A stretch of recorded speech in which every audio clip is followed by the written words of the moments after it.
I am aware and acknowledge that I am a relation to so many beings on this planet and the earth itself as the giver of all life. I was fortunate to attend a workshop with Stephen Paquette, who's an Anishinaabe elder that is in residence with the Canadian Unitarian Council last Sunday during the national gathering online, and learned more from him about what it means for many Indigenous cultures. What we just think of as the territorial acknowledgement is for them, it's opening words, really, to a gathering, and that it's really about the sacredness of relationship. The other thing that I was introduced to was the idea in a workshop with Beverly Horton, who's part of the Canadian Unitarian Council Dismantling Racism Task Force. She heard this idea from Wilbur Hayden, also Unitarian Universalist here in Canada, about another acknowledgement. So I'll, thanks to them, I have these words. I also acknowledge the need to address racism that has led and continues to lead to the violent deaths of Black and Indigenous peoples. And we acknowledge that anti-Black racism and colonialism create and perpetuate inequalities, injustices, poverty, and exclusion in Canadian society. So I was reminded in the workshop that when we think of colonialism and colonization, that it hits many people of color, Black as well as Indigenous people. So those were really, really important learnings for me, which I'm happy to bring and share with you. I'm Reverend Meg Roberts, and I have the privilege of being the minister here with all of you in the shared ministry at Beacon Unitarian Church. A special welcome to any guests or newcomers who are joining us. It's really wonderful to have you with us. We invite you, if you want to learn more, to go to our webpage, beaconunitarian.org. And we have a form, Beacon Connecting form on the homepage that you can fill out and connect with us and let us know what kinds of programs you're interested in, so we can give the contact information to the people who are organizing those, and you can get further engaged in what we're doing here at Beacon. We also have, after the service, we have a small group conversation and coffee hour. And so we take a little break, and we hope you'll come back and join us in that conversation. We're also introducing from the Connecting Committee that on the fourth Sunday of the month, I'll be joining with any newcomers who would like to have some conversation with me about the community, about Unitarianism. That will be a special check-in group after the break in the coffee hour. So I hope you'll join me. I'm going to ask that we have dropped in the chat the link to the webpage, and so that anybody who wants to follow along on the order of service, you can see that on the right-hand side. There'll be a link. For anybody who doesn't know as well about the chat in Zoom, if you're on a computer and you want to take your cursor down to the bottom of this, the Zoom window, and click on it, you'll see there's a chat, a little icon that says chat. You click on it, it will pop up as a separate box or alongside the window. And then if you want to type in comments, connections, things during the service, we just ask that people remember that if there's times of sharing, like meditation, or in particular when people are sharing in the middle of their joy and sorrow, that we perhaps leave the chat just so that we can keep focus on those who are speaking in the more sensitive times in our worship service. So I'll ask Heather to bring up the next slide for our opening words. From my colleague, Manish Mishra Marzetti. He's the senior minister of the First Unitarian Universalist Congregation of Ann Arbor, Michigan. And these words come from an anthology of meditations called Voices from the Margins. We're trying something new. We're trying something that Zoom now offers called the Spotlight. So I'll ask Janet if she wants to try that out for this as well. Between rocking the boat and sitting down, between stirring things up and peacefully going along, we find ourselves here in community, each called from many different journeys, many different life paths onto the river road. Some are here because the rocking of the boat has been too much tumult, too much uncertainty, too much pain. Some are here with questions about where the boat is going, how best to steer it, where this journey ends. Others are here as lovers of the journey, lovers of life itself. Here in front, beside, behind, each a passenger, each a captain, doing the best we can. Rest here in your boat with me, the river calls. Listen to how I flow, the sound of life coursing all around you. Let the current hold you. Let the current guide you. The river that gently flows through your soul whispers, "Come, let us worship."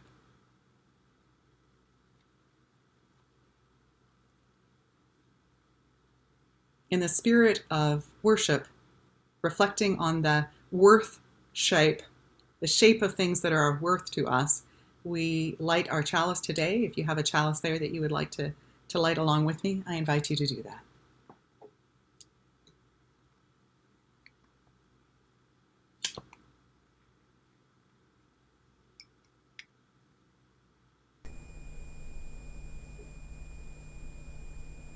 And Heather's going to bring up slide for our song.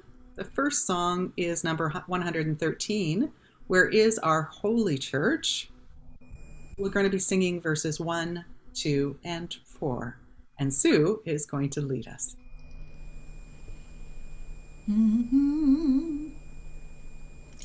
Where is our holy church, where race and class unite as equal persons in the search for beauty, truth, and right?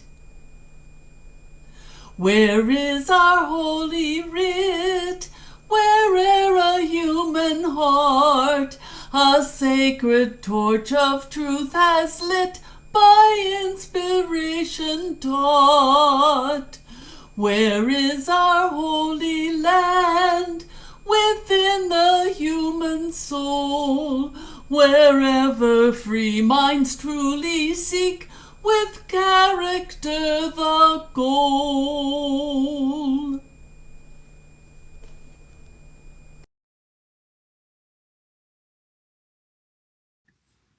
Thanks, Sue. I'm going to invite Ashley Cole to offer a special welcome to our families. Good morning, everyone, and an extra special welcome to any families joining us today. For those that may not know me, my name is Ashley, and I'm the Director of Religious Exploration here at Beacon. Before the pandemic, when we gathered in person, we offered age-specific programming to both children and youth. In these virtual times, we strive to find new ways for families to connect as we recognize the vital contribution families make to our community. The Religious Exploration Committee and myself have launched a series of program activities for families, and some of those you can find on the Beacon website under the Programs tab for children and youth. I'll drop the link in the chat after I finish talking, because I'm not very good at multitasking. But if you want to just search it out on the Beacon website, you can do that as well. I just wanted to spend a minute speaking to some of the upcoming events so that you're all aware and that you can attend if you are interested. So first, I'm happy to share that the Night Tree Party will be going ahead as planned next Saturday, November 28th. I will be sending out more information to those who've confirmed attending early this coming week. But if you want to join, you're welcome to. Just let me know up to an hour before the event on Saturday, which starts at 6 p.m. next Saturday. And you can do that by sending me an email at dre@beaconunitarian.org. And I'll drop my email in the chat as well. I'm also happy to share that we're moving ahead with the virtual pageant this year. Thanks to those who've signed up so far. If you're interested in participating, there's still plenty of opportunities for folks to do so. If you're interested in leading a song or doing a reading or participating in narrating or acting in the pageant, any part, big or small, we welcome volunteers. So if you're interested, feel free, please send me an email to that same DRE email by no later than November 25th, because we're going to start doing our rehearsals beginning of December. And if you don't feel like you can commit to actively being part of the play, don't worry, you can still attend. It's going to be really fun. There's going to be parts for everyone to do from home. There'll be lots of fun caroling and singing along. And this year we're doing the classic tale. It's called What the Dickens. It's the UU Christmas Carol. So it's the story of A Christmas Carol, but it has a bit of a UU adaptation to it. And thanks. Looking forward to connecting with you all. Thanks, Ashley. The story for all ages comes from the Unitarian Universalist Association's curriculum for grades 2 to 3 called Moral Tales, a program on making choices. It's an adaptation of a Buddhist tale and adapted by Alice Anechika Nasman and Eliza Navy Pearmain. It's called the Wise Teacher's Test. Once upon a time, on the outskirts of a big city in Japan, there stood an old temple. From a young age, children who wanted to study Buddhism would come to live there in the temple and learn from the master, a Buddhist monk who taught them about Buddhism. One day, the Buddhist monk who ran this small temple decided to teach his young students a lesson. He gathered them around and spoke. "My dear students, as you can see, I'm growing old and slow. I can no longer provide for the needs of the temple as I once did.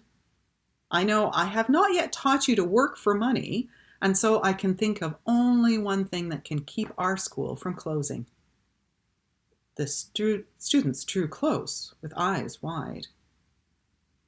"Our nearby city is full of wealthy people with more money in their purses than they would ever need. I want you to go into the city and follow them. And as they walk down the deserted alleyways, when no one is looking, and when you know, and only when you know no one is looking, you must steal their purses from them. That way we will have enough money to keep our school alive." "But master," the students chorused in disbelief, "you've taught us it's wrong to take anything that doesn't belong to us." "Well, yes, indeed it is," the old monk replied. "It would be wrong to steal if it were not absolutely necessary. And remember, you must not be seen. If anyone can see you, you must not steal. Do you understand?" The students looked nervously from one to the other. Had their beloved teacher gone mad? His eyes shone with an intensity that such as they'd not seen before. "Yes, master," they said quietly. "Good," he said. "Now go, and remember, you must not be seen." The students got up and quietly began to file out of the temple building. The old monk rose slowly and watched them go. When he turned back inside, he saw that one student was still standing quietly in the corner of the room. "Why did you not go with the others?" he asked. "Do you not want to help to save our temple?" "I do, master, said the student quietly, but you said that we had to steal without being seen. I know that there's no place on earth that I would not be seen, for I would always see myself. Excellent, exclaimed the teacher. That's just the lesson that I hoped my students would learn. But you were the only one to see it. Now run and tell your friends to return to the temple before they get us into trouble. The student ran, got his friends, who were nervously gathered just out of sight of the temple, trying to decide what they were going to do. When they returned, the master told them the words that the one student had spoken, and they all understood the lesson. So may it be for us as well. Thanks for listening. I'd like to share a reflection on the theme of our month here in November about the right of conscience. I think that you will have heard stories of people being in prison that have been jailed for exercising their right of conscience. They were jailed because of what they believe in. They suffered mistreatment. Prisoners of conscience. There are thousands of them all over the world. I want to talk about two in particular from our own Unitarian community, one from the past and some from the present. I'll ask Heather to bring up a couple of slides. The two in particular that I wanted to highlight today, one is Francis David, and the other is my colleague, Reverend Fulgence Najramani. Both were persecuted for exercising their right of conscience to believe and act on what was important to them as Unitarians. Freedom of religious thought and the right of conscience are embedded in our Unitarian Universalist foundations. Conscience. Now, where does that come from? Thinking back to the story of the wise teacher's test from Buddhism, there is a Buddhist saying that fits in here. Why look for truth in distant lands? Seek it in the depths of your own heart. Why look for truth in distant lands? Seek it in the depth of your own heart. Our own conscience is an inner voice that guides us to make choices that reflect what we know to be right, what bring justice in the world. My colleague, Kenneth Collier, wrote a book that I refer to these days because we're reflecting on our 7 principles. It's called Our 7 Principles in Story and Verse. And there's a section of it that I really appreciated because he talks about this idea of conscience from various parts of the sources of inspiration that we have, various faith traditions and philosophies. He says, conscience is not the voice of conventional morality. It's the voice that pulls us deeper and more directly into the worth of all. If you speak the mythic language of theism, it's the voice of the immanent God speaking within your soul. If you speak the mythic language of humanism, it's the voice of the profound human spirit as it lives within you. Conscience is a manifestation of what the Taoists call Dei, the movement of the unnameable Tao that gives each of us our individual strength and power. It's the voice of what Plato referred to as arete, the wisdom or virtue of your soul that makes you the unique and precious person that you are. It's the upwelling of that which the Buddhists call the Buddha nature that permits every human and every sentient being to achieve enlightenment. To the Hindu, it's the image of that special step in Shiva's dance that brings you into existence and allows you to be. It's that which impels you to the good, that which ennobles and elevates and frees and heals. It's that which must be stifled and ignored when we do injury and harm and bring brokenness to life. Conscience is central in every Unitarian Universalist, because it is the conscience that is the manifestation of our inherent worth and dignity.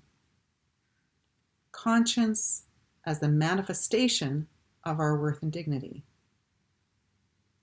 Every tradition calls on its adherents to make conscience visible, real, and manifest in their living. This is the call of conscience, and there could not be religion without it.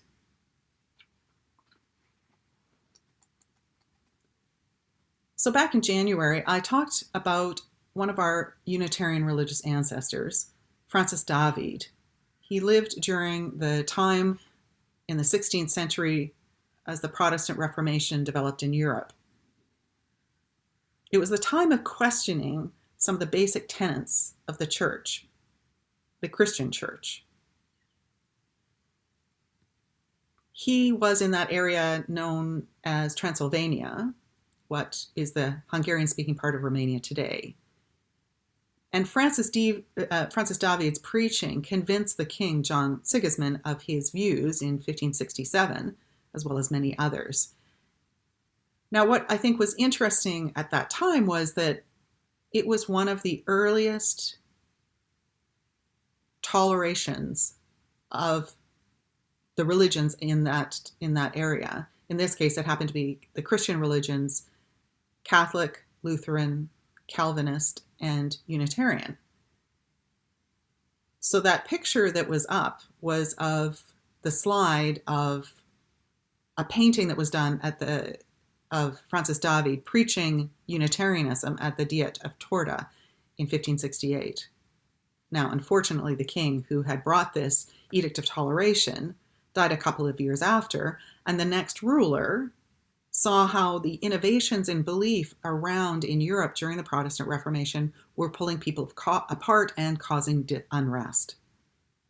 So they decreed that in the matter of religion, no one should henceforth dare make any innovations. So tells us Earl Morris Wilbur, who's a Unitarian Universalist historian. Now that applied to all four groups, but it was the Unitarian Francis David who pushed the envelope. Are we surprised? Now, I'd like you to imagine, if you put this in a modern context, that the Unitarians had we developed our principles, but hadn't yet included the one about our inherent worth and dignity as human beings. And then a law was passed that there was no more innovation. Now, one of the Unitarians, one of my colleagues here in Canada, puts this important principle into words, that all people inherently have worth and dignity.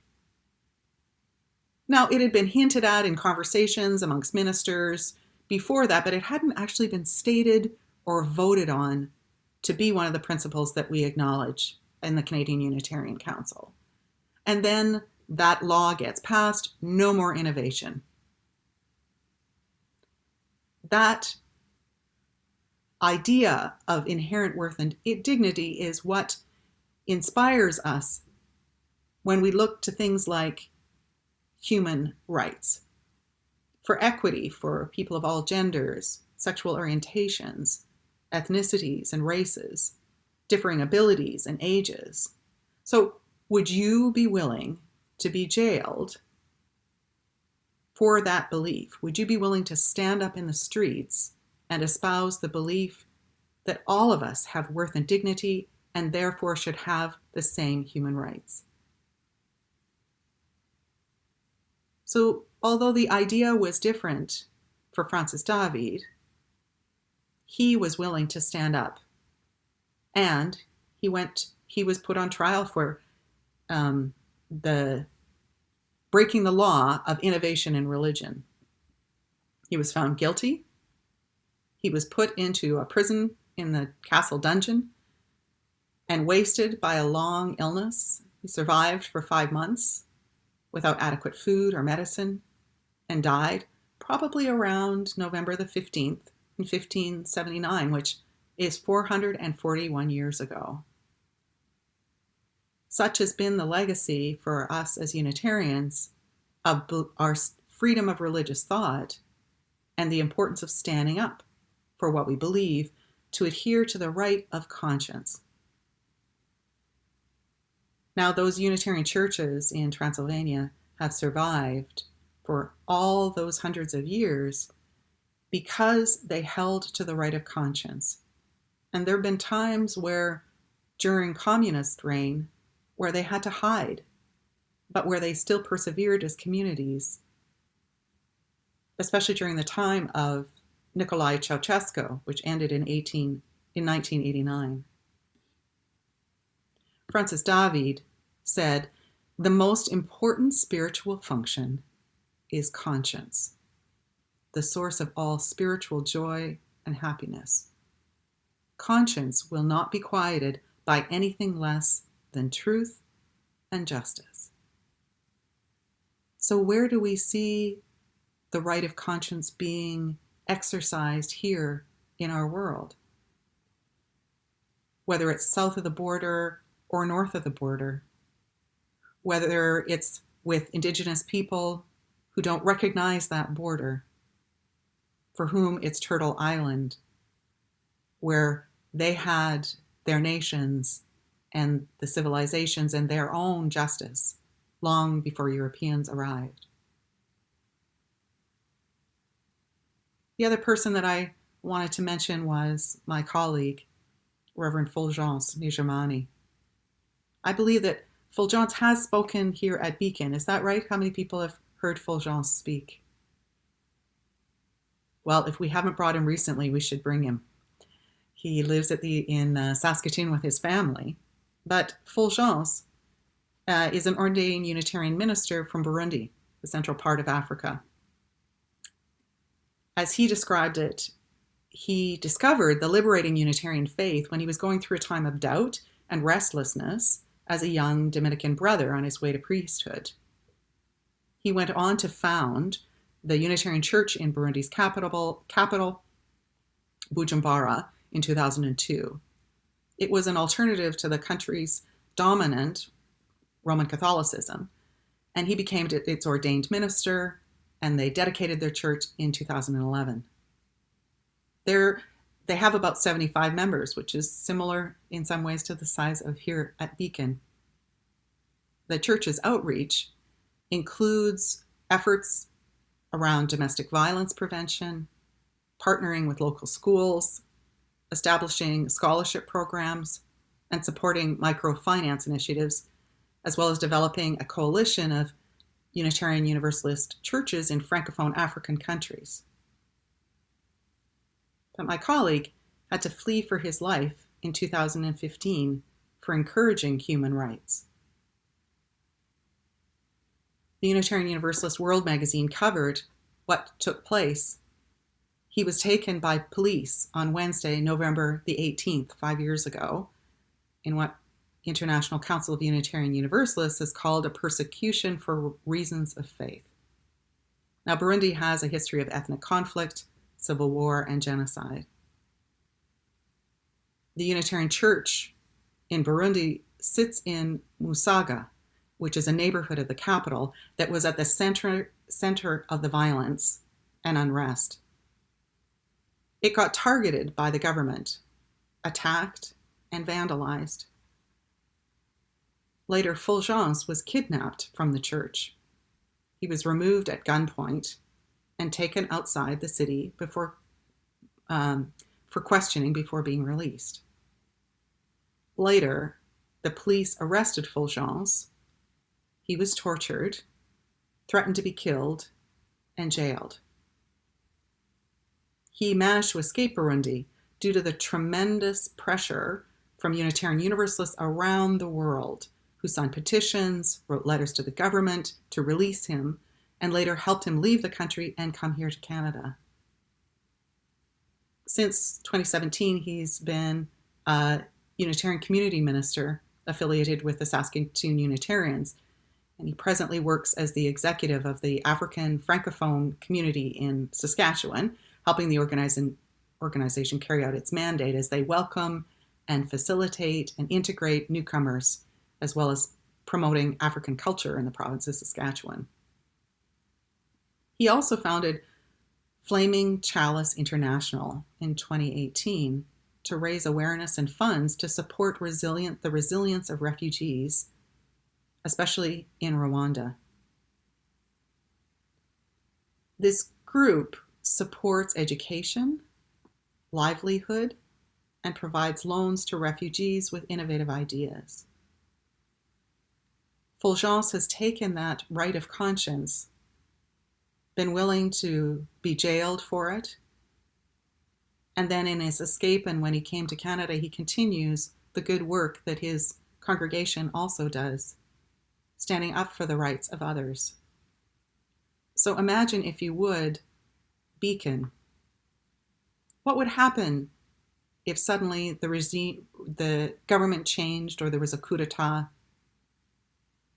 and the things that we try and do and stand up for were found to be against the perceptions of the government? What if I was arrested for what we're trying to do, for speaking out? I realize just how much I take for granted the freedoms that many of us enjoy here on this land, but we can't take them for granted. So how do we support Unitarians in other parts of the world now who are struggling? I invite you to think about, if you're offering donations during the coming season, when we think of greater generosity, that you might think of the Flaming Chalice International to help our fellow Unitarians and Universalists in other parts of the world. Freedom of religious thought and the right of conscience are embedded in that foundation of who we are. So how do we deal with the tensions then that arise between our individual conscience and the well-being of others in our society?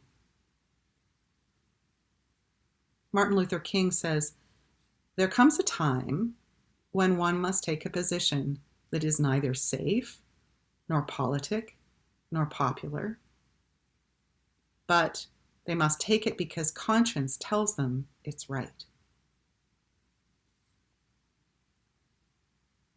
There's two other examples I just want to quickly name when I think about the people who have responded and taken that position. I recommend to you, and perhaps to the film club, a PBS documentary called Defying the Nazis, The Sharps' War. It's about a film that explores the lives and the works of the Sharps, a young Unitarian minister and his wife, as they undertook missions to Nazi-occupied Europe to rescue Jews, dissidents, and refugee children at great personal sacrifice. They came from the States and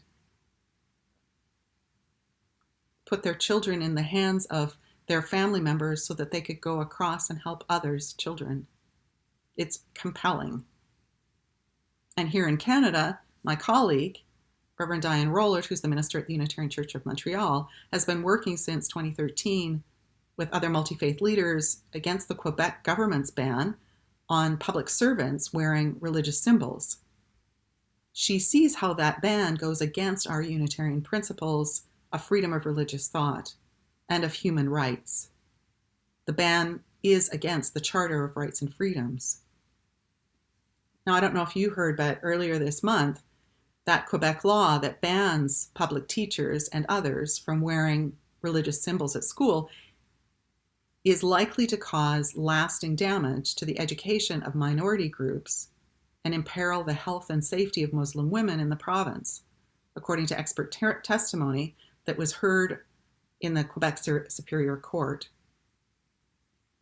In our anti-racism course yesterday, we were talking about systemic racism, and this is an example of it, as well as how such a law curtails religious freedom. Now, I've spoken about 5 people who've inspired me from our Unitarian family. Whose act of conscience inspires you? whether Unitarian or some other tradition or in the larger community? What did you learn from what they did about what you might be willing to act on? What have you acted on in your life out of right of conscience? We have time in our coffee hour in small group conversation, and one of those groups will be reflecting on those questions.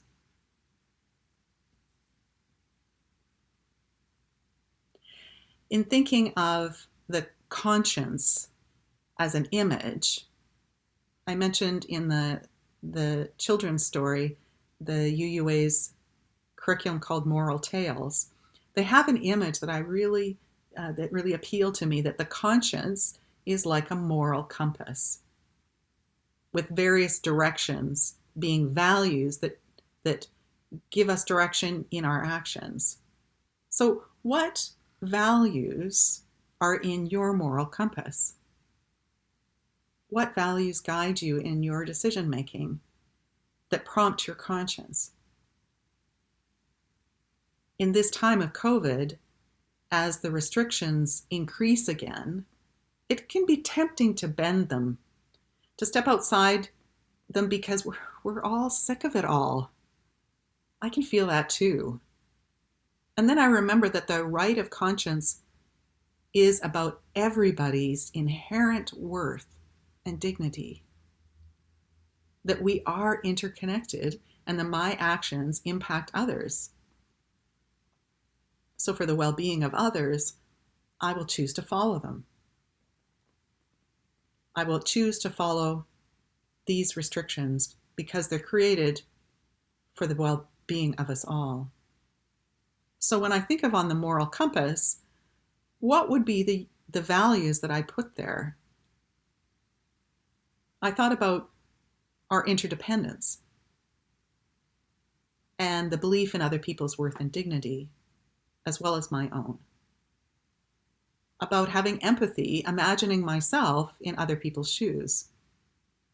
What would I choose then? And when I do imagine them, I would think of doing to others what they would wish have done to them rather than just what I would wish have done to them. That I take responsibility for my actions and words. That I try and practice fairness, and that I have courage to act when conscience calls. What are you struggling? When are times that you've struggled with following your conscience, whether in the past or even now, during these challenging times? What impacts your decision? What values inspire you in that call of conscience? In coffee hour, there's another small group that will be reflecting on these questions. When we were talking at the COVID task force meeting on Thursday night about this province-wide restrictions, couple of things that were said that really struck me in trying to make decisions. If I'm not sure whether I should do something, that I can find out more.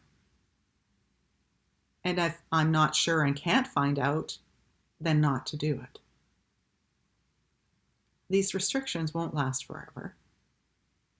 Following my moral compass is part of being who I am as a Unitarian Universalist. Listening to that still small voice within. As the student said in the wise teacher story, you said that to steal, we had to steal without being seen. I know there's no place on earth that I would not be seen, for I would always see myself. Let's take for a few moments for reflection in meditation.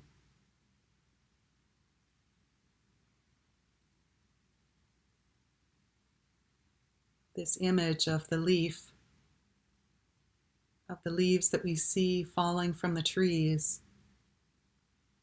of things falling away, things that we have no control over, and how they cause ripples on the water, affecting us and those around us. these ripples too can be of our compassion, our acts of kindness for each other and ourselves. I invite you to pause for a few moments to feel that breath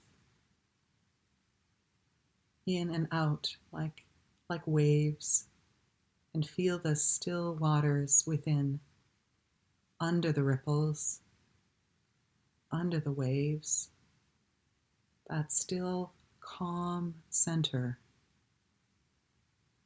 Let's breathe for a few moments into that place of deep calm.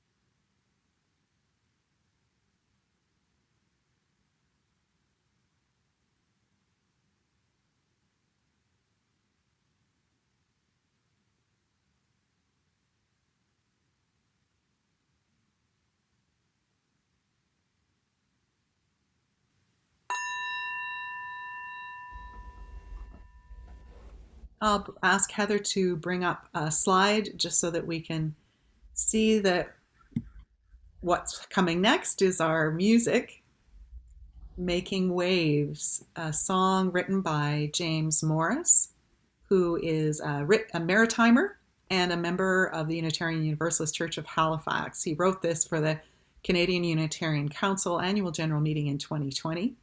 And Bill and Kate sang it for Donna Hamilton's farewell party last spring. And it may be the first or perhaps the second time that people have heard it.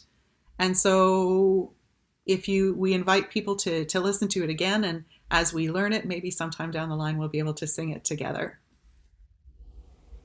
So Kate and Bill asked that I share this with you, that the idea of making waves is to create a significant impression, something to cause trouble, to shock or upset people with something new or different, to disturb a situation by changing things or by challenging the way things are done. And as Unitarians and Universalists, particularly to disturb a situation by making waves, to challenge the way things are done so that we can move towards justice and compassion.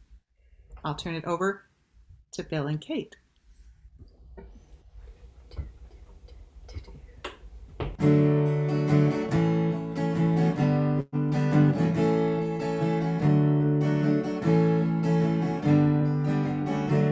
We all join together like waves on the shore, each in our own special way. Some come searching for reason and justice, some seek grace and the pleasures of play. There are waves of compassion that help ease our way with mercy in times of despair. There are waves of vision that open our eyes, and we see, as in clear morning air, we are sailing on the waves that we make, waves of wonder and joy. We are sailing on rivers of hope, spending our days making waves. Many can offer the wisdom of age, and others the passage of youth. Some come dreaming of building connections, some seek peace or a moment of truth.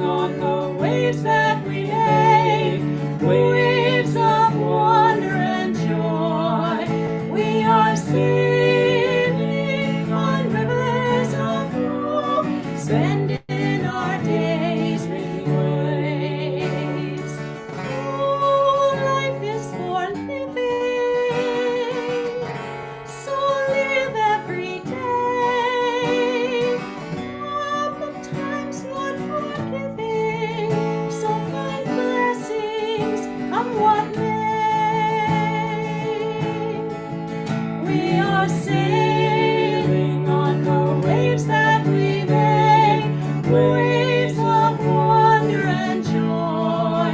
We are sailing on rivers of hope, spending our days. We're sailing on the waves that we make, waves of wonder and joy. We are sailing on rivers of hope, spending our days making waves, spending our days making waves, spending our days making waves.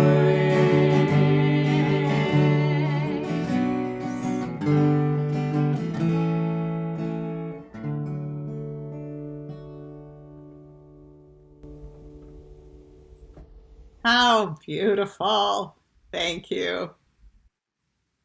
We are so blessed in this community to have such wonderful musicians and singers, Kate and Bill, Ming Shun and Sue in this service, and others in other services. So thank you. Thank you for the gift.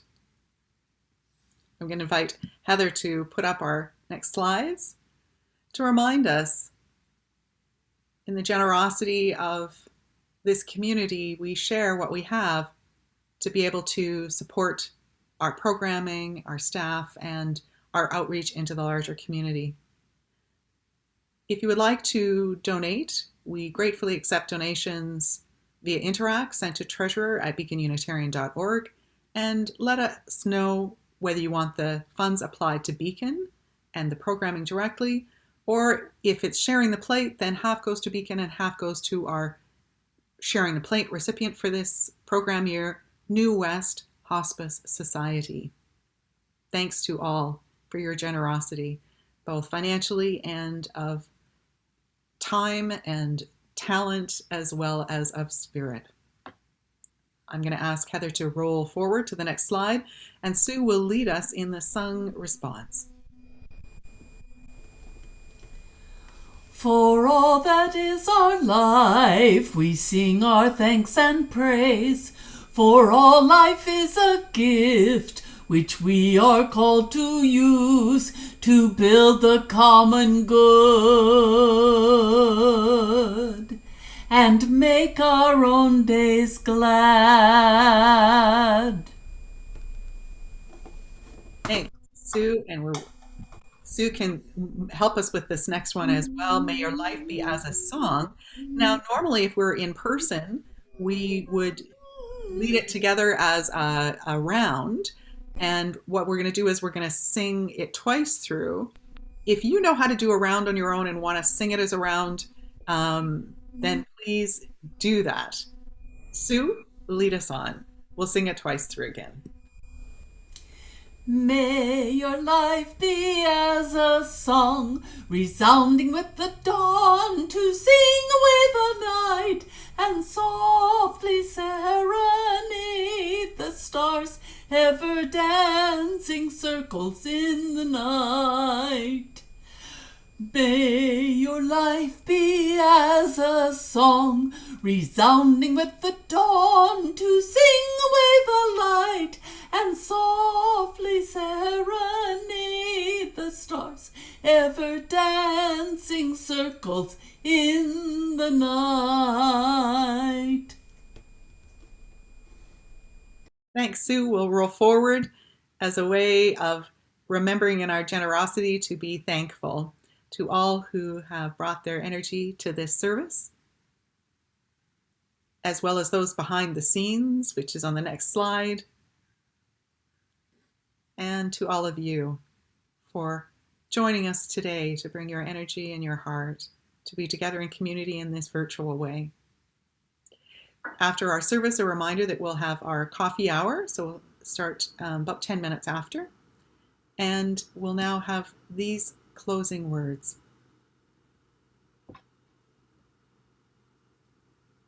The waves of wonder and joy are within us when we let go of that tension with our breath, when we remember that we are indeed part of the greater gift of life on this planet.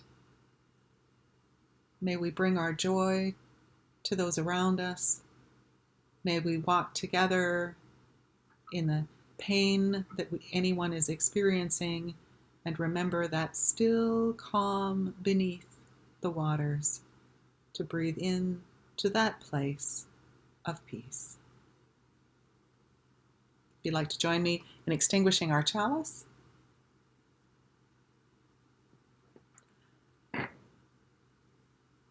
and Heather will bring up our slide so the words are there as we sing Carry the Flame together. Sue will lead us. Carry the flame of peace and love until we meet again. Carry the flame of peace and love until we meet again.